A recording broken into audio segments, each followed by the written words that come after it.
கர்த்தருக்குள் பிரியமான சகோதர சகோதரிகளே, இந்த வல்லமையின் அலைகள் வானொலி 20 வருடங்களை கடந்து அவருடைய சேவை இன்னும் ஒரு முன்னேற்றகரமான பாதையில் சென்று கொண்டிருப்பதற்காக என்னுடைய வாழ்த்துக்களையும் இயேசு கிறிஸ்துவின் ஆசீர்வாதங்களையும் இந்த இடத்திலே தெரிவிப்பதிலே நான் மகிழ்ச்சி அடைகின்றேன்.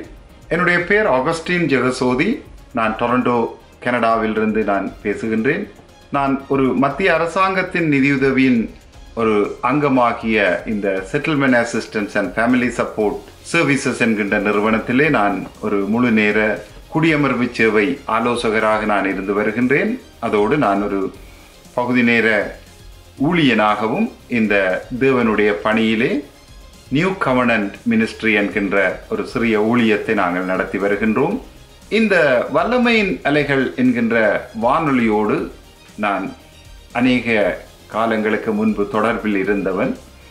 என்னுடைய இந்த கனடா தேசத்தின் ஆரம்ப நாட்களிலே ஏறக்குறைய 15 வருடங்களுக்கு முன்பாக அவர்களுடைய நிகழ்ச்சிகளில் நான் பங்கு பற்றி இருக்கின்றேன்.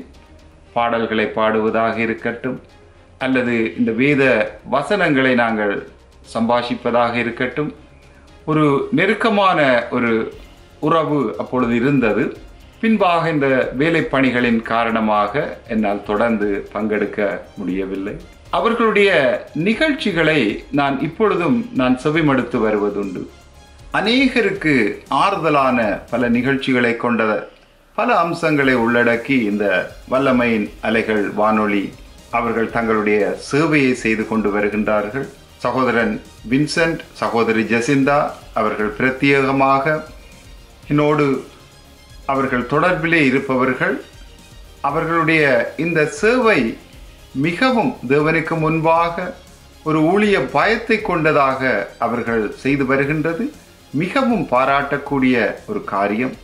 இந்த கனடா தேசத்திற்கு மட்டுமல்லாமல் இன்னும் பல இடங்களிலிருந்து இந்த வானொலியின் பலவிதமான நிகழ்ச்சிகளை கேட்டும் பங்கெடுத்தும் வருகின்றதை நான் பல தடவைகளில் கண்டிருக்கின்றேன். அவர்களுடைய இந்த சேவை என்பது தேவனுக்கு முன்பாக தேவன் இந்த பரலோக ராஜ்யத்தின் செய்தியை கொண்டு சேர்க்க வேண்டிய கடமை எங்கள் ஒவ்வொருவர் மேலும் விழுந்திருக்கின்றது என்பதை அறிந்தவர்களாக இந்த சேவையை அவர்கள் தொடர்ந்து நடத்தி வருகின்றார்கள். இன்னும் அவருடைய சேவை மென்மேலும் விரிந்து செல்ல வேண்டும், மெருகடைந்து செல்ல வேண்டும் என்பதிலே நானும் இந்த நேரத்திலே அவருடைய 20வது இந்த ஆண்டு நிறைவின் போது வாழ்த்துவதில் மகிழ்ச்சியாக இருக்கின்றேன். Praise God.